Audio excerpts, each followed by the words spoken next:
আল্লাহ তাআলার কাছে সবাইকে যেতে হবে এবং ফিরে আসার আর কোনো সুযোগ থাকবে না। অতএব আমরা কয়েকটা প্রস্তুতি নিতে পারি বা নেওয়া উচিত আমাদের। নাম্বার 1, আমার ইমানটাকে একটু পরখ করা, যে আমার ইমানটা আসলে ঠিক আছে কিনা, আমার বিশ্বাসটা, আমার ফেথটা ঠিক আছে কিনা, কোনো ত্রুটি আছে কিনা, এটাকে নিয়মিত কারেকশন করা, বিশ্বাসটাকে, ইমানটাকে ঠিক করা। নাম্বার 2, ভালো কাজ দিয়ে গোটা জীবনকে সাজাবার চেষ্টা করা, যে আমার প্রতিটি কাজ হয় ভালো নয় মন্দ, হয় নেকামল হিসাবে গণ্য হবে না বদামল হিসাবে গণ্য হবে। মিজানের পাল্লাতে দুইটা অপশন আছে, থার্ড কোনো অপশন নাই। আমি যেটাই করি না কেন আমার প্রতিটি মুহূর্ত হয় আমার ভালো কাজে গণ্য হবে, না মন্দ কাজে গণ্য হবে। অতএব এই বিবেচনাটা সবসময় করে হিসেব করে চলা। নাম্বার 3, সবসময় তওবা করতে থাকা। আমরা মানুষ ভুল হতেই পারে, অতএব প্রতিনিয়ত তওবা করে করে কারেকশন করে নতুন করে পথ চলা শুরু করা। নাম্বার 4, মৃত্যুর স্মরণটা বেশি বেশি করে করা। যত বেশি মৃত্যুর স্মরণ, মৃত্যু নিয়ে ভাবতে পারবো, বিশেষ করে কবরস্থানে যাওয়া।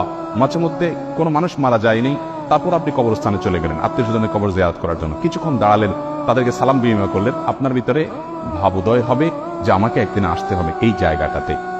নাম্বার 5, কোনো ওসিয়ত করার থাকলে মৃত ব্যক্তি মৃত্যুর আগে জীবিতদের উদ্দেশ্যে ওসিয়তনামা লিখে রেডি করে রাখা, মৃত্যুর প্রস্তুতির অংশ। এবং সেটা একজন মানুষ তরুণ বয়স থেকে, যুবক বয়স থেকেই করতে পারেন, কোনো অসুবিধা নেই। এবং নাম্বার 6, আল্লাহর কাছে ইমানের উপরে অটল থাকার জন্য দোয়া করতে থাকাই। আল্লাহ আমাদের সবাইকে আমাদের জীবদ্দশায় আখিরাতের প্রস্তুতি গ্রহণ করে দুনিয়া থেকে যাওয়ার তৌফিক দান।